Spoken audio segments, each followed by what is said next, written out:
नमस्कार, खबरें दिन भर में आपका बहुत बहुत स्वागत है। आप देख रहे हैं भारत टाइम्स। आज हम बात करेंगे राजस्थान की बड़ी खबर के बारे में। राजस्थान से सबसे बड़ी खबर आ रही है कि कांग्रेस में कर्नाटक में जीत का डंका बजा दिया। कर्नाटक के चुनाव में ये साफ हो गया, ये किसी भी राज्य में चुनाव राष्ट्रीय मुद्दों की बजाय स्थानीय मुद्दों पर ही लड़कर जीते जा सकते हैं।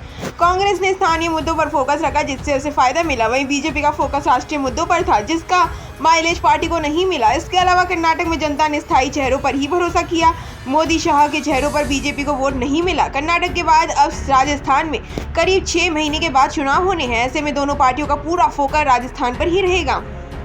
कर्नाटक चुनाव के नतीजे का एनालाइज कर रहे हैं लोग। कर्नाटक के परिणाम में राजस्थान को लेकर भी कांग्रेस और बीजेपी के लिए कई मैसेज छिपे हैं। इसके साथ ही यह सवाल है कि कर्नाटक की तरह राजस्थान में राहुल गांधी की भारत जोड़ो यात्रा सफल हो पाएगी। वहीं टिकट की आस लगा रहे बीजेपी कांग्रेस के बड़े नेता पुत्रों का क्या होगा। मार्च 2020 में कांग्रेस ने डीके शिव कुमार का प्रदेश अध्यक्ष बनाकर आगे किया, लेकिन सिद्धरमैया को भी पूरी तवज्जो दी। हालांकि पहले से ही दोनों में अंदर खाने सीएम की कुर्सी को लेकर लड़ाई थी, लेकिन चुनाव में दोनों ने मिलकर प्रचार किया। कर्नाटक की जीत से उत्साहित कांग्रेस को अब राजस्थान में पार्टी के भीतर चल रहे राजनीतिक युद्ध पर ध्यान केंद्रित करना होगा। राजस्थान में चुनाव को देखते हुए कांग्रेस के सामने सबसे बड़ा टास्क सीएम अशोक गहलोत और डिप्टी सीएम सचिन पायलट के बीच चल रहे विवाद को थमने का है। पायलट अपनी ही सरकार के खिलाफ हमलावर हैं और वे अजमेर से जयपुर के बीच जनसंघर्ष यात्रा निकाल रहे हैं। अब तक पायलट के मामले में कांग्रेस का कोई निर्णय नहीं आने के पीछे कर्नाटक चुनाव ही कारण था। कर्नाटक का रिजल्ट आ चुका है और अब राजस्थान पर मंथन होगा। कांग्रेस से जुड़े सीनियर लीडर्स और पॉलिटिकल एक्सपर्ट्स का मानना है कि जिस तरह कर्नाटक में कांग्रेस ने एकजुटता दिखाकर बीजेपी को हराया है, उसी तरह राजस्थान में भी ऐसा ही होगा। गहलोत और पायलट को चुनाव से पहले एक कर लिया जाएगा। राजस्थान में दोनों को एक सम्मानजनक समझौते तक पहुंचाने के सिवा कांग्रेस के पास कोई दूसरा रास्ता नहीं है। कर्नाटक की जीत के बाद कांग्रेस के लिए यह जरूरी हो गया है कि राजस्थान में गहलोत पायलट को एक साथ लेकर चुनाव में लड़ाया जा सके। राजस्थान में कर्नाटक से उलट स्थितियां हैं। यहाँ कांग्रेस की सरकार है और बीजेपी विपक्ष में है।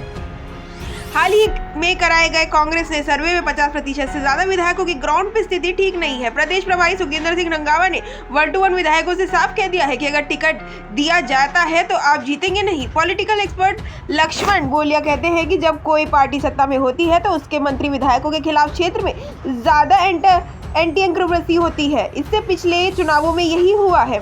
सत्ता विरोधी लहर से काम करने के लिए राजनीतिक दलों के पास सबसे बड़ा हथियार होता है सिटिंग एमएलए को टिकट काटना।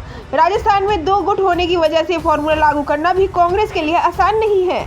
राजस्थान में कांग्रेस संगठन काफी कमजोर है। ऐसे में राजस्थान में पार्टी को संगठन की सक्रियता पर फोकस करना होगा।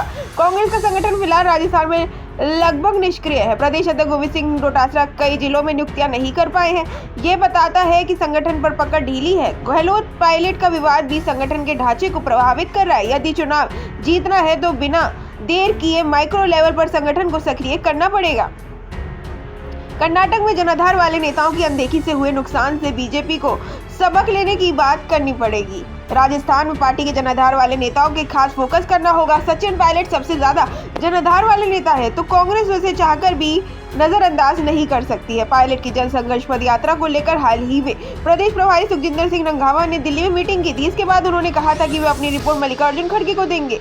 अब कर्नाटक चुनाव में खड़गे फ्री हो गए हैं। ऐसे में पायलट को लेकर कांग्रेस फैसला लेगी। हालांकि एक्सपर्ट्स का कहना है एंड चुनाव समय पर अनुशासनहीनता जैसी कार्रवाई से कांग्रेस बचना चाहेगी। पायलट का जनता में प्रभाव है, कांग्रेस उसको साथ लेकर चुनाव में उतरेगी।